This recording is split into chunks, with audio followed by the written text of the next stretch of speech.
welcome to Inside the Mind of, a podcast where I dive deeper into the minds of some of my favorite people and people who inspire me in the wrestling community. I, of course, am Katie Kinsey, your host. Joining me today, he is the host of SCW, the wrestling channel. I'm, of course, talking about Steve. How are you? I'm really well, thank you. Thank you for having me on. I must admit, when you first wrote to me and said, "Do you want to come on my show, Inside Your Mind?" I thought that's a dangerous question. No, it's a pleasure to be here. I've checked out a couple of episodes in the past, and it's really fun. It's really in depth, and I'm looking forward to being a part of it. So thank you for having me. Oh, of course.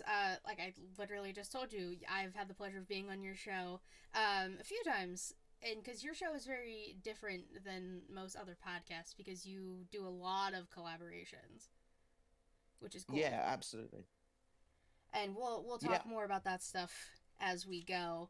But the first question I always start with is, how did you get your start in podcasting? Do you know what? We're going back quite a few years now. So 2016 was when I started YouTubing. But I've been involved with like local radio and stuff like that previously. So I have experience of like talking a lot. And whether anyone's listening or not is always a different answer. But at the same time, I remember like we're starting this podcast and talk about wrestling and stuff. I've always been a big fan of it, and my best friend growing up as well has been the same. We used to speak on the phone for hours and hours about pro wrestling and other hobbies that we'd have. And I used to watch quite a few YouTubers around like 2014, 2015. I'd say what they would say, but I always had this like idea of like fantasy booking and just having my spin of what I think should happen. And I Mm-hmm. remember him saying to me, "You should make this into a podcast. You should do this yourself." So pretty much after like about two or three times of him telling me, and he does a podcast now himself. He didn't before, but he's now done it since as well. So I'll give him a plug quickly. His name's James from This Week in Metropolis, which is very sort of like topical, up to date technology. You know, sort of like Marvel, that sort of side of things. But he always said to me, "You should get into that sort of side of things." And I was like, "Okay, right. Well, let's put on a camera, see how it goes." If you watch the first couple of videos back now, which are probably still on the channel, they're horrendous. They are so bad. But yeah, I suppose as time goes on, you get a bit more confidence. And yeah, I mean, I took a big break in between as well after one period with life getting in the way. But with everybody else, it seems that the time when 2020 hit COVID and stuff like that, I'd made a return before that in 2019, but I was doing one video a week. And yeah, having a bit more time on my hands led me to sort of say, let's do this a bit more. And now you're all stuck with me since. You brought up your first few episodes. Every person I've talked to, the first episode we do is never good. No, no. It's me literally sitting there. I don't even remember. I think my first one was an introduction of who I am. I think I said when I started becoming a wrestling fan, and I think it was pretty much what I wanted to do on the channel. But straight quickly after that, you start having a plan of what you want to do with the channel. And for me, it was always about I liked the idea of interaction. As you said, I do a lot of collaborations with the stuff I do, especially now I've found the niche of how I want to do it. But back then, it was like me, a camera, and I was just sort of looking at it, sort of thinking to myself, because I wasn't an expert with editing or anything like that, really, it was kind of like a one take video. So if you what you got was it. So if I wasn't happy with it, we're going from the beginning again. That was literally 2016, and I found myself, unfortunately, probably chasing the viewership. I remember like quite early on, like AJ Styles debuted at the Royal Rumble, Austin Mm-hmm. Aries signed with the company, Eric Young, I think, was my first video to go over 1,000 views. So I was like, right, okay, this is where I want to go. Then I want to get the views, because then when I started saying this is what I think about this, it didn't get any attraction. So I was like, oh, okay, that maybe people don't want to hear what I've got to say. They want to hear the news itself. But I think from that, I found myself like just chasing the news then, and of course, like I'm not Dave Meltzer. I'm not Fightful Select, and someone that deserves a shout as well. I'm not Tom Colicky, who does fantastic work as well on his stuff with inside scoops and that. But at the same time, like I was someone who just wanted to share an opinion, and I wanted to always be interactive. And I think that when I came back the second time, that's when I started to find the niche of what I was looking for, what I was after. More familiar with software, more familiar with technology, better with editing as well, thankfully.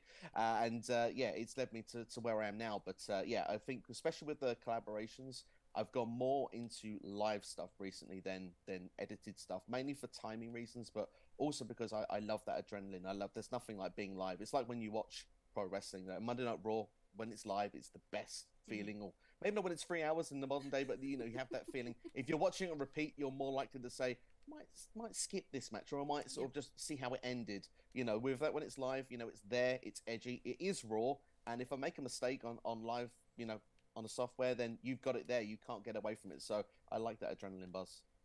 Oh, yeah, I do like my weekly recap show with my co-host Savannah. We do that live every week.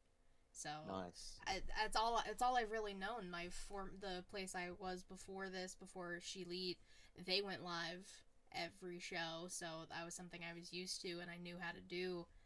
And you're right. Like it is an adrenaline rush, especially like talking to people who can see everything you're doing and the amount of times I have messed up. It is proven that I can't do math on camera. I out the window. It's terrible. It's a terrible time. Is it a bit like Joey from Friends, where he's kind of trying to do that math in his head, like in the acting sort of scene, where he's like, okay, right, where am I going? Basically, that's how I feel. Anytime I do math Yeah. in general, but knowing my friends were watching me at the time, I was like, oh no. Don't put me on the spot on this, please. I would never. So, with all of the collaborations you have done, and the amount of videos you have since you did start in like 2016, do you have any favorite episodes you've done? Oh God, that's a really tough question. I'll be honest, like sometimes I really enjoy the idea of putting myself out there. Like I said, like I would do Q&As and stuff like that. That they're always generally really fun, especially when you have got that live involvement. Mm-hmm. Someone is there and someone know your opinion. But I do like the fantasy booking videos as well, and I don't tend to do them live because you have lots of ideas that are jotted on a piece of paper, and you think to yourself, right, okay, I want to put this together, and I want to try and tell a story. And that's the thing for me. Ever since I started watching wrestling, when I'd not even watched my first match, and it was explained to me like this is predetermined. Like this is these people are athletes. They're not actually doing these things. If you did it, you would die. You'd probably really hurt yourself. So I knew that before I started watching. But instead of them watching two people fight, I kind of got the appeal of the story. That's what that's what attached me to being a fan. So to bring that to life into videos, I think is a lot of fun. And unfortunately, I can't think of all the videos off the top of my head, but two that I'm really proud of in the last 12 months.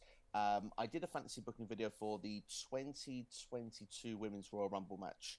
They got a really good response from a lot of people, which made me feel like I'd I was happy when I put everything together because I think booking a Royal Rumble for people in general is probably not the easiest in WWE. Mm-hmm. So to come up with an idea, jot them on a piece of paper, try and link it together to make something, I think that video came out. I was really happy with how it turned out.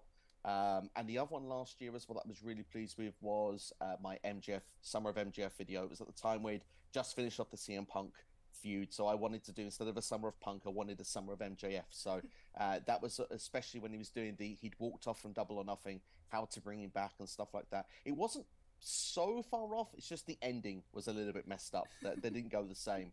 I had Tony Khan and him literally hand in hand almost, and the contract signed. It was a complete screw Oh job wow. from the inside. But right, I think it will work out better. The bidding war of 2024, I think there's a lot of potential of what we got on TV now. Oh yeah, bidding at 2024. That's I'm like kind of scared to see where that goes because it's especially the internet's gonna explode. Absolutely. I mean, the thing is, now MJF is champion. He is obnoxious, and don't get me wrong. I think we hang on his every word. I think there are times where we go like, "That's really cool that he's come and said that," but other times he knows where to hit the mark, especially with the towns he's in.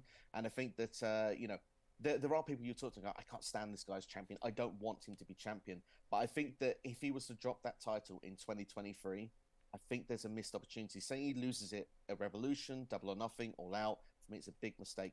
Draw it as close to 2024 as possible because Mm-hmm. then people are really going to get anxious. Make Tony Khan actually become on active with the TV set as well. Like I'm gonna, I'm probably gonna lose this guy, but I'm gonna lose my world title. I need the title if nothing else, and really sort of show that desperation.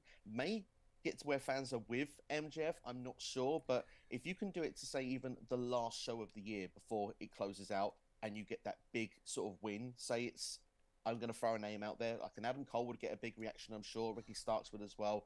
But even someone that's been off the ball recently. Someone like Wardlow, who came in via MJF, was not under contract with AEW, was the bodyguard, but the fact is now he's the one that stopped MJF leaving with the championship. You can have that sort of big sort of celebration at the end of the show.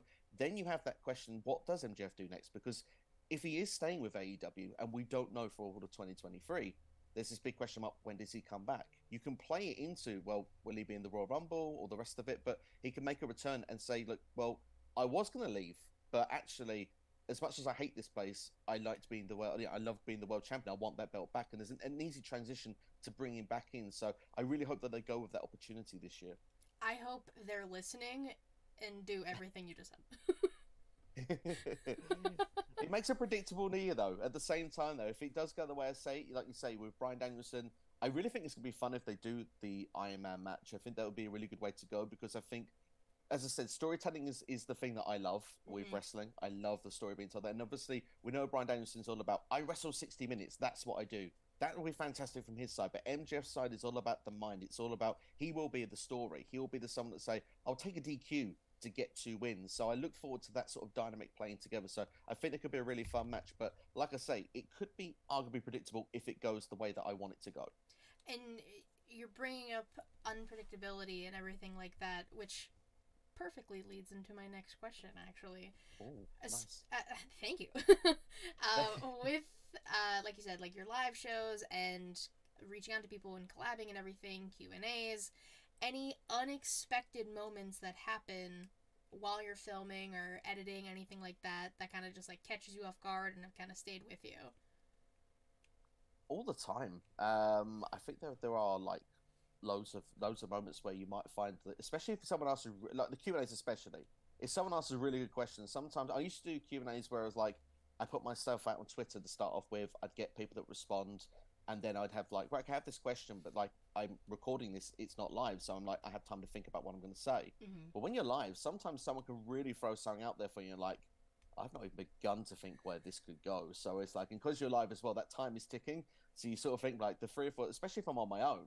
If I'm with someone else, I can sort of, if I'm in panic, and go, so what do you think about this? I can literally turn and throw the question over. But if it's me on my own, I'm not, you might get 2 or 3 seconds where I kind of like, maybe we'll stall, but trying to find a direction to go to. But again, as I say, it leads that excitement. But one other, just to one of your previous other questions, as it's come to my mind now, I said these things don't come straight away, but one of the videos you were involved with last year, actually, I'm really proud of, which is the WrestleMania video. Where I did the best WrestleMania, the idea, and I wanted to get 38 different people to answer that question. It's been 38 years. So that video I'm really proud of as well, because I couldn't believe so many people said yes to be a part of it. But to put it all together, I thought was a lot of fun as well. But yeah, going back onto this, unpredictability, yeah, there's many times I've been called out, and I'm pretty sure that you can look at recent episodes, you'll probably look at future episodes, and you're going to find them in there. I mean, that's kind of just like the fun, especially about being live, is anything and everything will happen. Absolutely. The amount of like technical issues I've had, I think it was a few weeks ago, I don't remember exactly when, I had to connect my laptop to my phone's hotspot to be able to do the show. Wow. Okay. Yeah. I understand that. Well, I'm someone that's not always been blessed with the best Wi-Fi either. So that's sometimes, you find yourself, you think, is this going to be as good as I want it to be? And sometimes you come off and think, that was a really good show. And then like you look at it afterwards and it's like hiccuping every 5 minutes with bad internet. But thankfully, I've hopefully addressed that issue since then. So fingers crossed that won't happen for you today. Fingers crossed. And if it does happen, that's okay. I've dealt with people who have terrible connections before, and they're freezing. We make it work. That's the unpredictability of these episodes, right? Absolutely. People would just tune in just to know now if I'm going to freeze at any point. That's the beauty of this now. They're just hanging on every word now. They're like, did you freeze? Maybe I'll just play it for them. Someone would just go, and they'd say, did it happen? Did it not? It didn't that time, if anyone was wondering.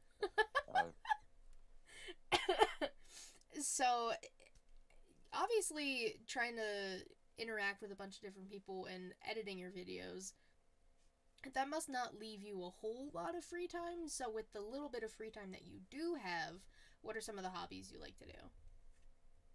Well, I obviously, yeah, I do spend a lot of time with wrestling, especially as it feels like a full-time job with the amount of it there is out there. But I'm a big sort of soccer fan Okay. in the UK. I have my team West Ham United, which a couple of years in the recent times they've given me some good times.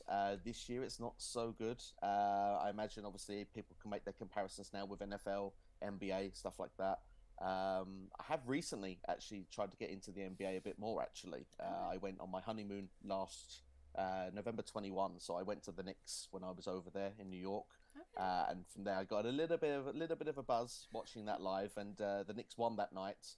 Not for the rest of the season, really, but yeah. So for me, I've made my commitment, so I was sticking with it. But they're not doing so bad this year. But also, I really love music. Music is a big passion of mine, has been for many, many years, at least 20 years or so. I'm really annoying as well because I like more or less everything. So it doesn't really, it's not like genres I don't like.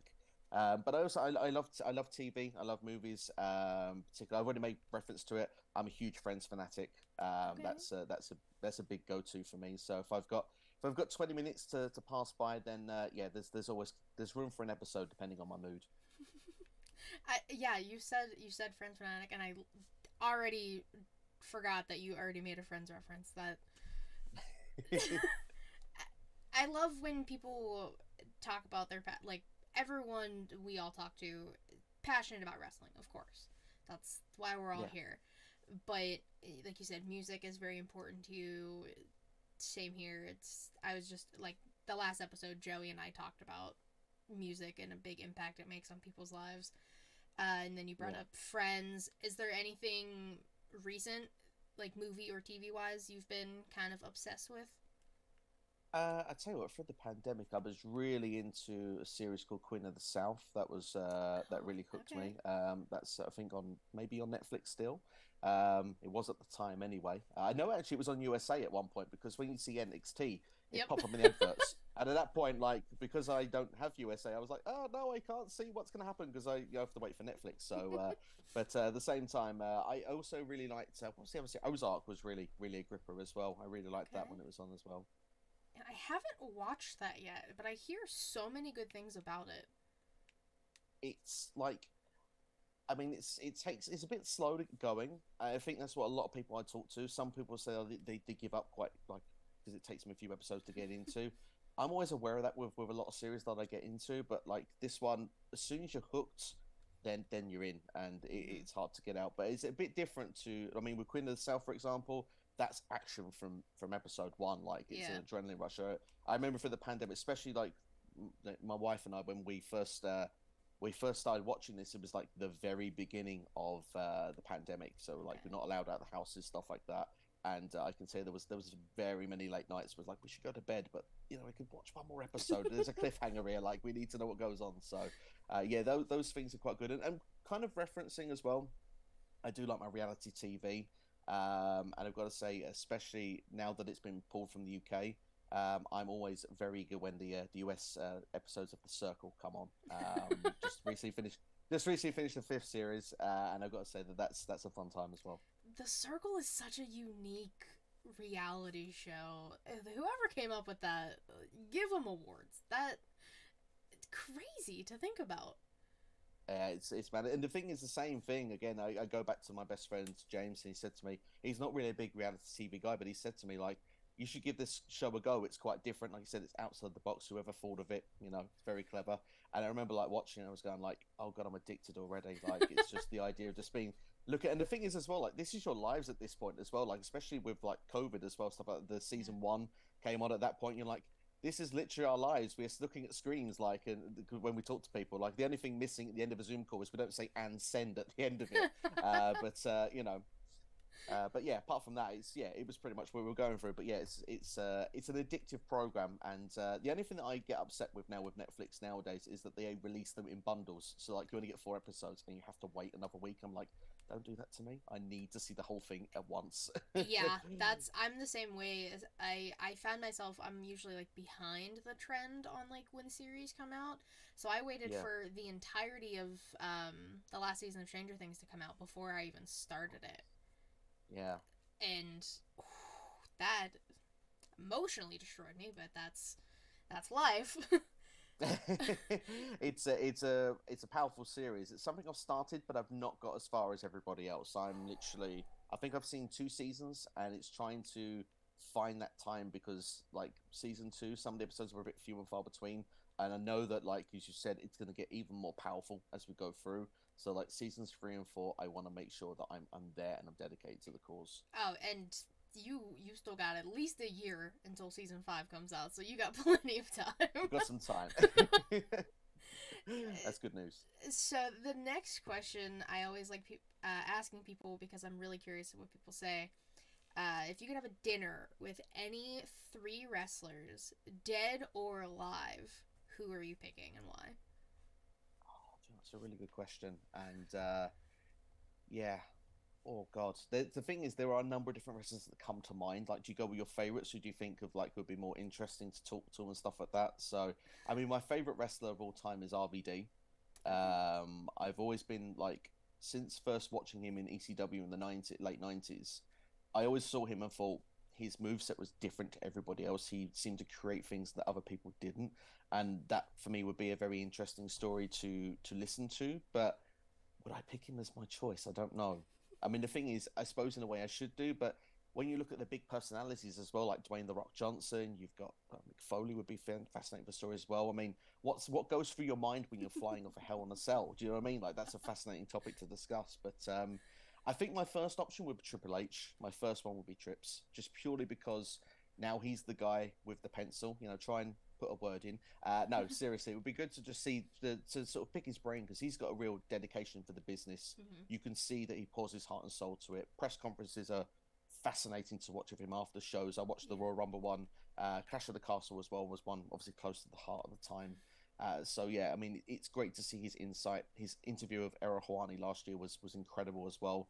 So just to sort of hear his mindset, his outset with the business would be great. And obviously, he's had some very memorable moments in the ring as well. Some controversial as well, but still, you know, he's had the longevity. Shawn Michaels would be another one because if it's not RVD, HBK is the next one. It's the one I grew up with. Mm-hmm.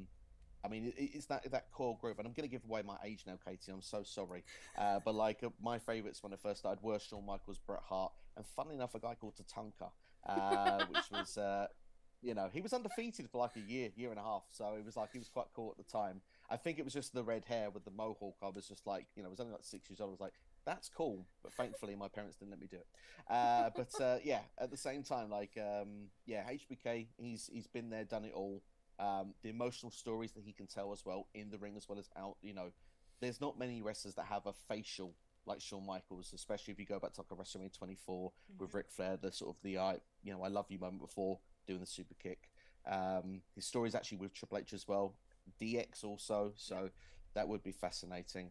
To give a last name, I want to say RBD because my favorite wrestler, but it doesn't come across well. But you can't not want to talk to The Rock. How could you not have The Rock at your dinner? Like, because the most electrifying man ever. Like the catchphrases. It'd be good to know where he just comes up with this stuff. Like it's a fascinating thing, and he just had a way of captivating an audience, which was like none other around that time. I love doing some retro watching from time to time, and do stuff occasionally for the channel as well. But just seeing The Rock with how he is, and just had the crowd in the palm of his hand, he would say something like he could go to an arena and say jump, and we all say how high. Like he's that guy. So the fact he's now gone on to Hollywood movies and stuff like that as well, he's done a lot of interesting stuff. I think he would have to be the third choice. Those are very popular choices amongst people. Maybe not all together, but those 3 and Eddie Guerrero is a choice that a lot of people make as well. Yeah, Eddie's would be a fantastic. I mean, the thing is, Eddie Guerrero was amazing in the ring, and it was so nice to see when his big break came, like around between the 2003, 2004 to 5 time, which before we sadly lost him, but like to have that where he won the world championship, and you can see how much he's inspired so many people because there are so many people that are big, huge Eddie Guerrero fans that grew up around that era. And to do the lie, cheat, and steal method was just hilarious. He would calm the referees every time, so I'm not surprised he's a popular choice. Oh, I can't remember if it's The Rock or Eddie who are like the most popular, and I think I've done maybe 30 of these by now, and those Wow. were the two most popular answers. Yeah, yeah. I can't say I'm surprised. I like getting like random ones though. The RVD, I think that was like the second or third time I've heard RVD be mentioned in that question. So Mm. Joey was I there's a also. lot. Yeah, there's a lot of wrestlers that I'm kind of that guy when I grew up, when I first started to say I didn't really follow the top guys. Like I was never a Hogan fan because every Yep. show you watched he won. I was just like, you got to the last match and went, so who's Hogan beating today? It was not fun. Where you watch someone like go for the Intercontinental Championship, for example, I was like, this person I can get behind because they are a champion, but they are like not there yet, and Yeah. they have a ladder to go up. So like those people always were fascinating for me, and there's been many people I've like I suppose got behind and probably been let down by about many times over the years. I mean, probably a random one to say, but I used to be a really big Dolph Ziggler fan for like about Okay. 2 3 years. Like I think because when he came in, I just thought there's an it factor, and the in ring work was fantastic. When he got to the point when he did the cash in, like after WrestleMania, I think it was 29, I'm gonna guess, and he did he got the championship from Del Rio the next. I thought, there we go, we've got behind him, and it worked. And then all of a sudden, just completely derailed. And yeah, there's been many where it's been like that. And I mean, RVD was kind of the same, really. 2006, he won the championships, won at Stand. Then obviously, the shenanigans ended up making him lose both the WWE and ECW titles, and they never got back to that spot again. But there are many that have probably not even got past the opening card, which I thought, yeah, I see something in them, and then like, no, they don't do anything. Yeah, I feel like that. That's you want to get behind somebody, and then they finally get that moment, and then just something happens and they fall off, and you're just like, we were rooting for you. What happened? Mm. Yeah, exactly, exactly. It's nice to see when they get the moments. Kofi was one for a long time where I thought that was Yes. never going to happen, and then he got the moment, which was amazing for Kofi Mania. And he, to be fair, like he did have a good run, really. I mean, we can't complain. He got given 6 months of the title, but the way it ended, I mean, it was almost like, and is it now erased from history almost? Because he's never gone back. They never even tried to push him back to the top. Like they had so much potential they could have done with it afterwards, and I think I think it's just a bit of a misjustice when you look back at it. I 100% agree. We all were very much Kofi Mania, and we wanted Kofi to Mm. have that moment because he deserved that moment. And then to have him lose to Brock in, like, what, 10 seconds? Something like that. I mean, if it'd been 10 minutes, I think we'd kind of go, all right, fair enough. They've got like a direction to go. It's been 6 months, fair enough. But like, literally just run into the F5 and that was it. It was just like, okay, well, that's that then, I It's like, guess, and all right, we're not going back. we'll just leave then. It's fine. We didn't want Yeah, this anyways, I guess. exactly. Yeah, it's just a shame, obviously. And then when you think afterwards, like he had the opportunity where they could have perhaps built him for like a redemption story to go back to go try and get it again, or not that necessarily I want a New Day heel turn ever, but I think they sell too much merch and they do their thing. They're good at what they do. But at the same time, they had an opportunity with Kofi to have gone down really different stories, psychological stories, and they never took it. They just went, he's a tag team guy again, and I don't know, that stuff never sits well with me. No, I completely understand. And I'm someone who adores Xavier Woods with every fiber of my being, and I want that man to be Yeah, so successful. yeah. Like if Kofi got Kofi Mania, Biggie got the title, I need Xavier Woods to also get like the title. Please, I'm not asking for a lot. I mean, to be fair, more than an up, down, down, down championship would be great, but Yes. that would be cool. But I mean, the only show I've ever, like, the only, I should say, premium live event, I've been to like house shows and stuff like that, but I've been lucky to go to one POE, and that was the Survivor Series in 21. Okay. So that was the show, which is probably most famous for the egg. But I remember it more for the in ring stuff. For that it was I actually thought it was a really good in ring show. But Xavier Woods was King Woods at the time, so Mm-hmm. he was the only New Day member. I know he wasn't the only new member on the show, but he obviously had a prominent role on that show, being a part of the SmackDown Survivor Series team. And obviously, Big E was in the main event against Roman, which I would have liked to have been slightly more competitive that match, but they did a solid showing for what it was. I thought that it was a good show. Probably got a little bit of heat that they didn't deserve, but all mainly due to that egg. We'll just blame all heat on all of our favorite people that show on the egg. I think so. I think that's all we really can do. And I liked the Pizza Hut thing. I was trying to reach out for pizza and everything. I had no problem with that. So we kind of, when we were first talking, we're talking about like internet issues and things like that when you're first starting out. Do you have any advice for anybody watching or listening, whether it's podcasting related, life related, any advice you want to give? I'd say to be yourself. Always go for what you know, try and chase your dreams. If you don't like try, you're never going to get there. And like I say, like for example, podcasting and stuff. When I started, I was someone, like I said, wanted to be going a certain way, wanted to do a certain thing, wanted to be what I felt was original out there at the time. But I think I was like a deer in the lights and saw numbers. And it's good to chase numbers, but it's also good to do what you do for you. Like, end of the day, you need to be happy with what you're putting out there for people.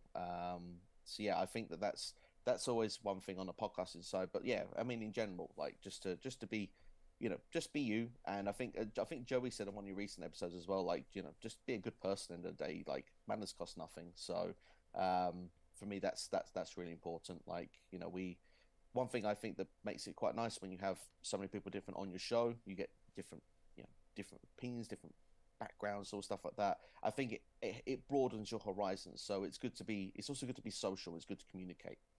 Oh, 100%. One of the reasons I kind of started doing this was to branch out a little more, because I have my core group of people who, after the pandemic ended for the most part, I was able to like go meet them in person. So, yeah. Like, I had them, and I was like, okay, well, I can't just be collaborating with them. I kind of have to branch out a little bit. So, doing this, doing your show, being on a few other people's, it has given me the opportunity to branch out and not be stuck in my little box as much as I really wanted to be. Yeah, but it's nice to be sometimes in your comfort zone. And I think that's the thing as well with advice is like, do what's your comfort zone, but don't be afraid to take that risk either. Like, of course, like when you do these episodes, sometimes, like I might be talking with everybody on Twitter and stuff, but when you come to do a collaboration, you're on the other side of the camera. First time you have these big conversations, it's like it's natural to get some butterflies. I think that's normal, and I think a lot of people think that they shouldn't be feeling like that. But I think that sometimes that drives you as well. Like if there is no butterflies, then perhaps you've not got that same drive, maybe not the same care or desire to actually do well with this. I think it's good to feel a little bit of excitement before getting onto this sort of stuff. So yeah, I'm a big proponent of like it's good to be in your comfort zone, but sometimes to take chances as well, because if you depends where you want to take things ultimately as a especially when now we're going to content creating, I guess, but maybe life as well. Maybe you want to reach for that goal that you think is unattainable, and if you don't try and reach for it, well, then you're never going to get there. So I think that's a good advice to go, because if you don't ask, you can't get. There you go. If you don't, I hope everyone was paying attention to that and they listened to that part.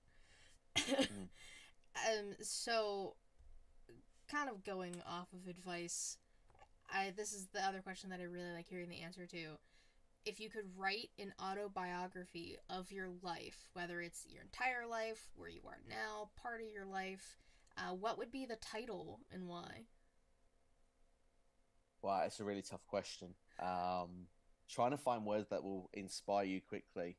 I always try and look at, no matter what the situation, I like to think that I look at things from a positive angle. Doesn't matter if it's good or if it's bad. I try and see the good in it. So I don't know. I don't want to go. I know we've been talking about the New Day. I don't want to go like power positivity. I don't want to go like that full on cheesy like that. But I don't know. Maybe to try and not make a comedic sound of it, but maybe the glass is half full rather than half empty. Now, listen, I've had people like describe the covers of these books in like details, so this question goes all over the place. And go ahead. It sounded like you were gonna say something. I was just going to say, like, when I don't want people to get the idea that when I say like glass empty, half full, I know some people like to down their drinks, so just drink in moderation. Was going to be my final saying with that.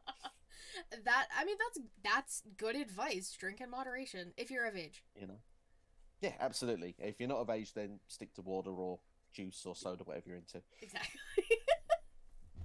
So this episode's actually coming out tomorrow. Oh wow, okay, brilliant. So do you want to tell everyone future plans for maybe the next like few weeks, what you have coming up or anything like that?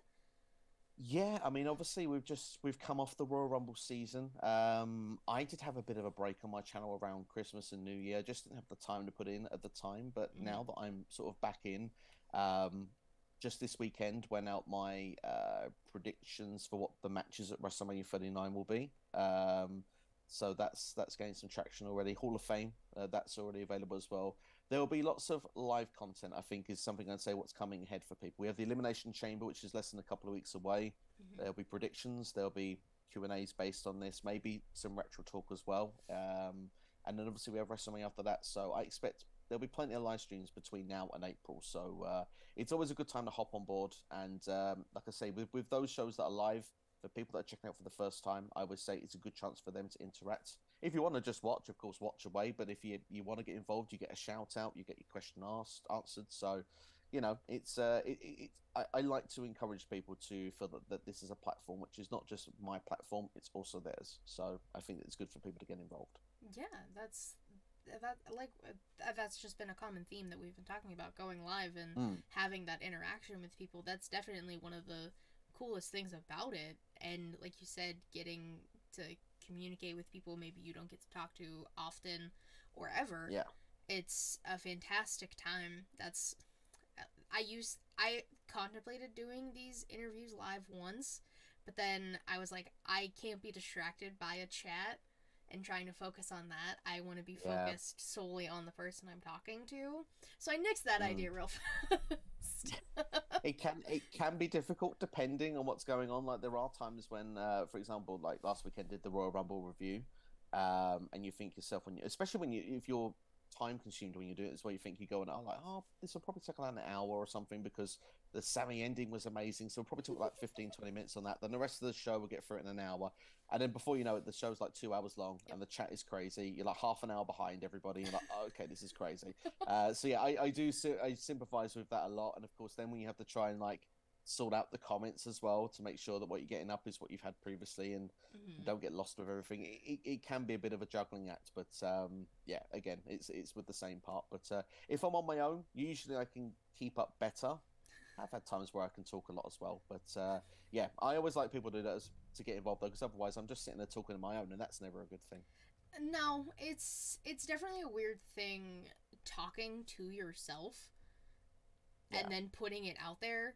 Because you're like, I literally was talking to nobody, but people are listening to this. It's such an interesting idea. I always feel fascinated with the idea of how much are people actually listening to. Is there a point where they kind of go like, I love this, I want to hear more of the ideas, I want to stick to the end? Or is it a case of, yeah, I'm there for my bit, or, you know, if there's a bit where they kind of go, yeah, I kind of got where he's going with this now and I don't need it now. Like, you know, that's always the fun part with like algorithms and stuff like with YouTube, like to see the detail, what people are interested in maybe and what they're not interested in, the times they're actually interested in the stuff as well. So that's been a huge learning curve as well throughout the process, because I mean, if you're going back again to when starting, like you'd probably get like 8 videos sometimes. Like I remember one day I did like 8 videos in one day, so I was trying to catch all the breaking news as it happened. And it's like, then you realize this is why I stopped, because I was like, it's hard to have a life on the side of it. Like I was literally pushing for something that wasn't there, and then like literally when I came back it was strictly questions and answers. That was it. There was nothing else. It was a Q&A once a week, then it was predictions for pay-per-view week or premium live event, whatever they prefer these days. You know, and it's like that was it. And yeah, now I said in the last sort of 2.5 years now it's become a different ball game altogether. But yeah, it's fun to see what people take from this stuff, and it's fun as well when they get involved in the comments as well, because if you are like where you've not been live, your only way of feedback is that comment section underneath. So you're kind of like, is it positive? Is it negative? What's come back? So yeah, again, it's all about that for me, and that's where that adrenaline comes. Oh, 100%. And like I said, going live was all I've known for the past 2 years I've been doing this. So Yeah, it it it just feels normal to go live now, as yeah, weird as it yeah, is, talking to people or not talking to people if they don't want to show up or say that they're there. But I mean, I do have the luxury of having a co-host with me for the live shows, yeah, yeah. so that definitely helps. So I can lean on her a little bit more. So while I am trying to focus on the chat and making sure my internet stays up and all of that fun stuff. The Um, stresses we have of podcasting that people probably are not aware of. oh, it's crazy. I feel like it's too stressful sometimes. It has its moments. It does. Mm. I never want to experience trying to fix Wi-Fi issues on the fly while live and having no internet anywhere else. I don't even know how that happened. This is the strongest phone I've ever had in my entire life. That's all I that's all I can say about that. Yeah, I understand. I've had the moments. There was like a NXT had just done the 2.0 change, and it was like Halloween Havoc, and I remember it was like an hour before Crown Jewel, so I tried to like combine the predictions and Mm-hmm. just try and get people to interact in general. And I remember like getting through to like every but the main event, and then it was like, "This is my prediction for the main event," and the internet just completely cut out. And like as well because it was live, it took me like I had to like write in the comments like I'll try and be back like on my phone internet. I'll be back as quick as I can. And it's like it took literally about 10 minutes to sort it out, and I was like, oh god, like it's just horrific. I obviously haven't didn't have a chance to trim that video either. Like at the time, so it was just like, oh my god, like this is horrific for how many people actually. I can't believe some of the people stayed. Put it that way. Yeah, like you said, the stresses are sometimes the next level depending on what you're doing. 100%. Um, I've I've made you do a lot of talking for the past 47 minutes. Now it is your turn to ask me anything you want to know. Podcasting, personal, whatever you want to know. I'm an open book. Nice. Okay. Well, I have a couple of questions that are in mind, Okay. and one from just what we are just talking about. Actually, you were talking about like you're used to doing live. So the first times I've asked you to appear on my channel were for collaboration videos, which had multiple different people, and those things were not live; they were pre-recorded. So you were in that environment of being just in the room talking to yourself. So if those were like not so often for you to do, how did you feel whilst you were doing that? It definitely took me a few tries. That's why I was happy they weren't live. Just trying to figure out what I wanted to say, and I was just kind of going off the rib. Like I didn't have a script in front of me or anything like that. No notes. So it definitely is different, but it was a good different. Like I'm used to going live, and if I mess up, somebody can call me out on it, and I can fix it, something like that. But this, I had to like make sure after I was done recording after each one, check it, listen if it kind of sounded good. Did I make any sense when I was talking? And did everything look okay? So it was different, but that's kind of why I've only done one so far, but like a story time I want to start doing or continue to do. It's just me and my camera and me talking for 15 minutes. Nice, nice. Yeah. I mean, the thing is, as well, like you said, all those things, and I'm like that. I mean, with the edited stuff, like that's where so much time goes into it as well. Because when you're live, sometimes that's what's easier. Just like I hit live, and then boom, like you said, all these things. You haven't got time to check that stuff afterwards. Yeah. 'Cause it's already out there. Like it's too late. Like if something's gonna, I said that and I shouldn't have said that. It's like when it's there already, it's gone. But like you said, the time you sit there and go, I because that was for me all those times like doing like the recorded like with Q&As and stuff. I'd like answer people's questions and go like, was that a good answer? Should I so you watch it over again, you check all the bits. So I totally understand all of that. But so what with like the ShElite showcase, what made you started getting into it? So I originally was a part of another podcast channel called Smack Draw, and I was brought on Yes. to do mainly like the Dynamite recaps because that's when Dynamite was starting to get really popular. So I started doing that, and then Raw recaps, an occasional NXT recap, just doing recap shows. And I was getting close to a year with doing that.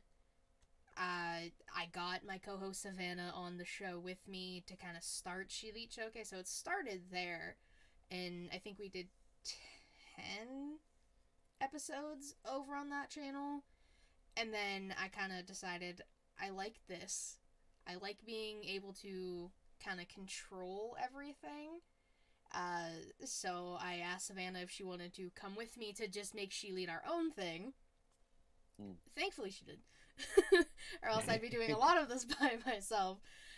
But yeah, we took that, we kind of ran with it. ShElite is now just like a brand at this point. It's also the name of the weekly show we do. But underneath the ShElite Showcase brand, it's this interview series. She has 2 shows she's doing. I had a collab show I was doing. There's vlogs on the channel. There's like, it has developed so much in a year than I really expected it to be. But I kind of just wanted to have my own podcast and my own thing. And it's been fun to watch your channel grow. I think it's been about, I want to say like at least a year now I've been subscribed to your content, and like it's always, I obviously make the time where I can to check out what episodes I can, but every time I do, they're always fun to listen to, and you do always do a fantastic job, and it's just good to see where it was to where it's going, and where's like some of the directions you hope for it to go in the future. I definitely would like to. So I'm focusing mainly on the weekly recap show Savannah and I do, and this. I really want to, like, I have a dream list of people I would like to eventually interview. So I'm mainly kind of just, like, starting to push that envelope a little more. Eventually do kind of like what Joey does and interview wrestlers and, like, what a lot of people do. And that's the dream, to get there eventually. When I'll get there, I'm not sure. I am only 2 years into podcasting, which people are usually surprised by that answer.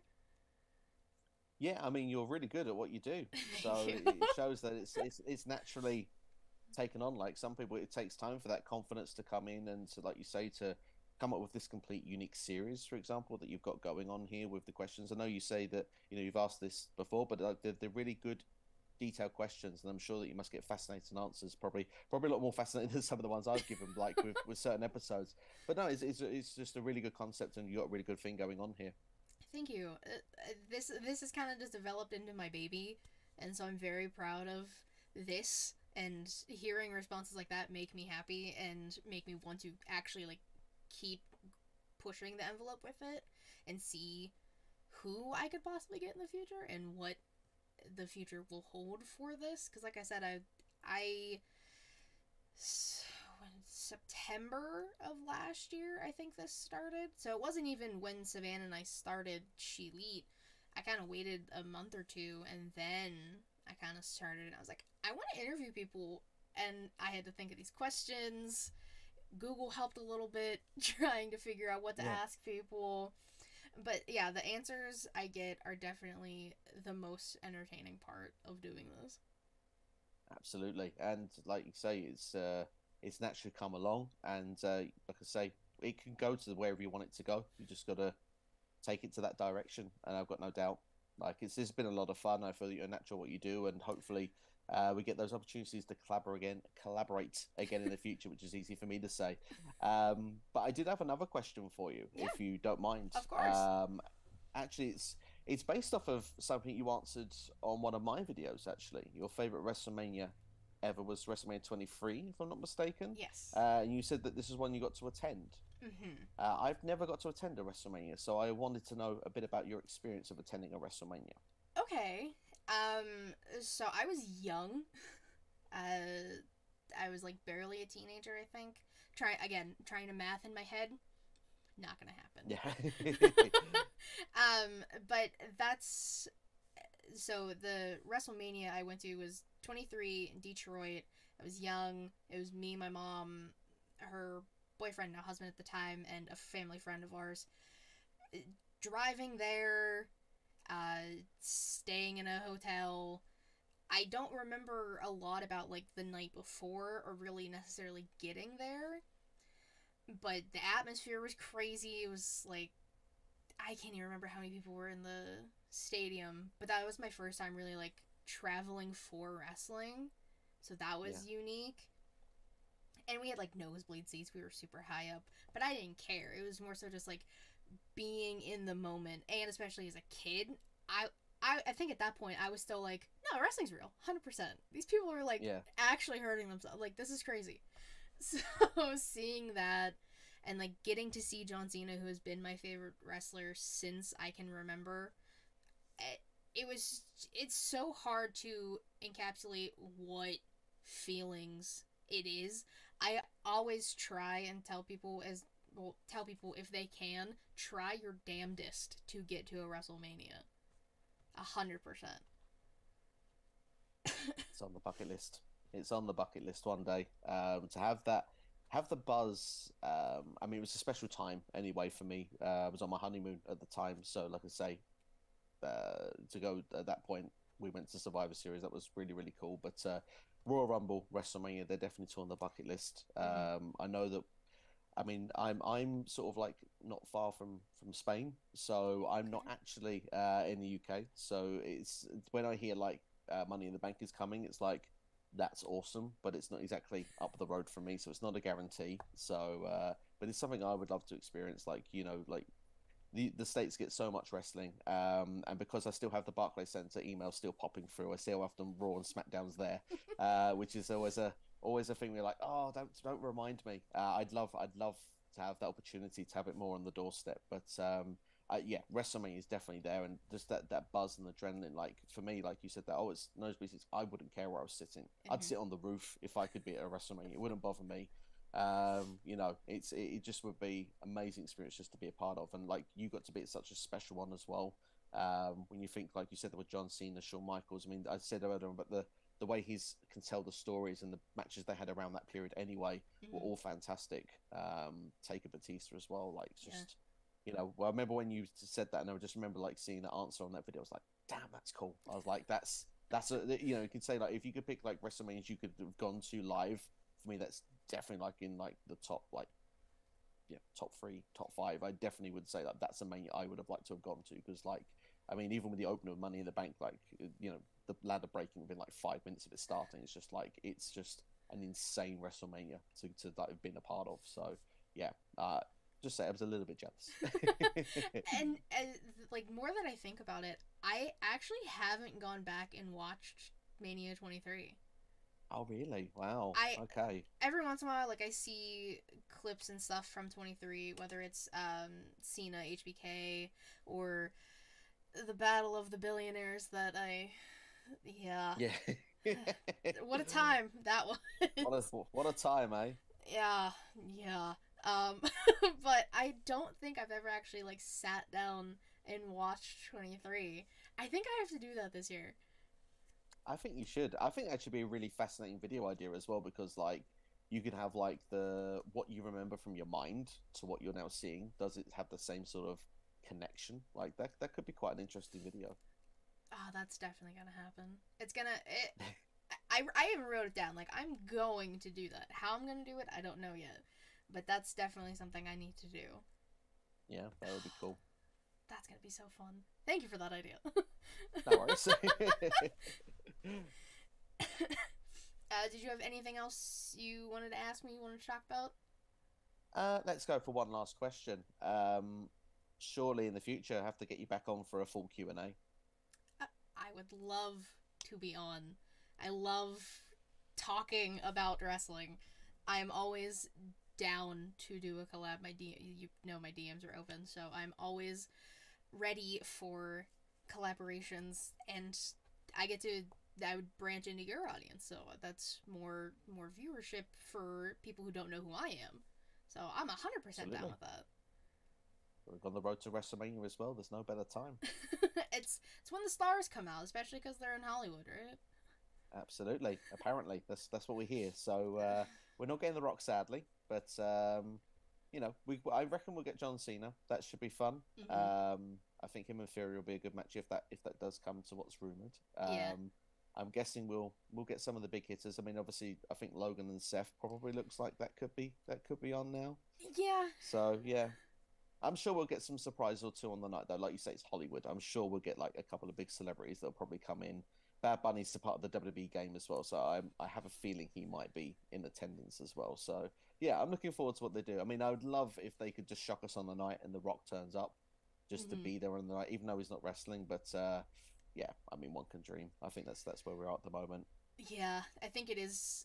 Like you said, you brought up before, like the press conferences with Triple H, and somebody asked that question, and he was like, "Well, I mean, Dwayne's a busy, busy man, but the door's always open." So there's a very tiny, tiny percentage that The Rock does show up, even if he doesn't wrestle.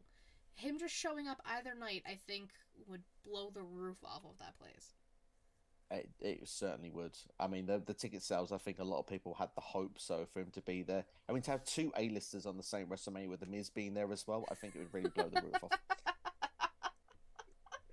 They already kind of did that. Miz, Cena, Rock, yeah. 27, yeah, yeah, yeah. That was it. It's not my favorite Mania. I still can't believe that the Miz doesn't even remember winning.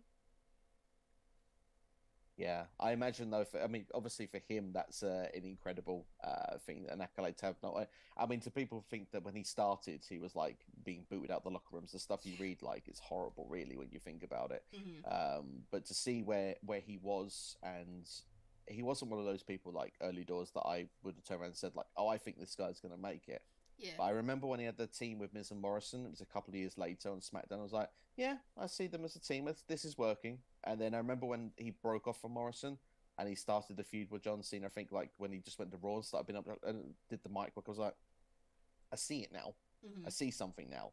And then when he won Money in the Bank and then won the championship, I thought, oh, that's pretty cool. But then obviously that WrestleMania happened where he was an afterthought, sadly. But Yeah. at the same time, for him, I think he would probably go, well, doesn't matter. I won a WrestleMania main event. Who cares? Like, Yeah. that's not something many people get to say they've done, and he went and done that. And on that day, on that night, he was the top guy. There's no argument, even if he was the afterthought in the three-man story. But yeah, still, it is what it is. But no, he's had some great longevity. I know we can all poke our fun with the Miz, but he's been there for like 20 years now, so he's doing okay. Yeah, he's been there. I feel like since I started watching wrestling, or like that I can really remember, Miz has just been there. It's Mm, insane to think about it. mm, yeah, he's like proper longevity. Good for him. Yeah. There we go. Pro Miz talk. Who'd have, don't think either of us thought that when we were going inside the mine today. We're going to talk positively about the Miz. Yeah, honestly, I will talk positive about Maurice any day of the week because I love Maurice. So I was not expecting positive talks about Mike the Miz Mizanin. Not at all. There you go. No. Well, I'm a happily married man, so I shouldn't talk positively about Maurice. So I should only talk positively about Miz. Oh. Anything else you want to talk about before we get out of here? No, well, I think we've covered all the bases, but I think that it's been really fun to be a part of this. I really appreciate you reaching out to have me on. And like I say, I mean, this has been so easy and natural to have these conversations about all these different topics. And I think that this would be fun to collaborate again in the future.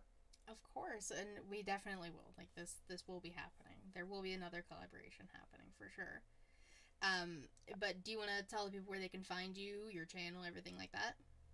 Absolutely, yeah. So on YouTube, it's SCW The Wrestling Channel, which is on YouTube. So yeah, just click that, hit the subscribe button, check a video out. Go and give the channel some love if you can.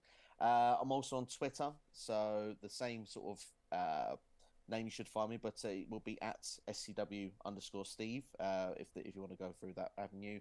On Instagram as well, not as active on Instagram. Try my best there, but again, SCW The Wrestling Channel. Those are the best places to find me. Unfortunately, I'm not a TikToker, unfortunately. So, but yeah, those are the other places you can find me. YouTube, I'm on there at least a couple of times a week, so with new content, so you're definitely not missing out. And like I say, with main season, probably step it up a bit as well. There's been 4 videos that have gone up this week, so I try and keep a pretty busy schedule this time. Yeah, everyone watching, listening, go subscribe to this man right now. Because then you'll know when he goes live, and you can be a part of those conversations that we were talking about beforehand. See, say it better than I do.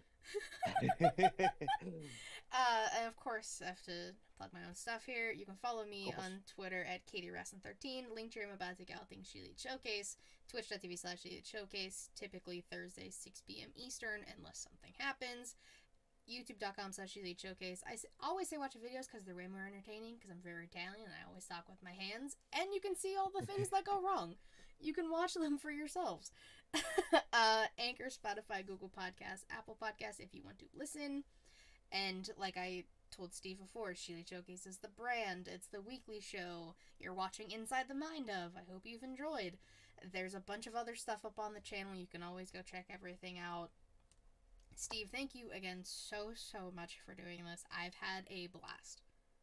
Thank you for having me. It's been a lot of fun. And like you just said there, everyone, go and subscribe. You're doing amazing work over there, and there's no better time to continue following your journey. Thank you. For everyone watching, listening, we'll see you guys next time. Bye-bye.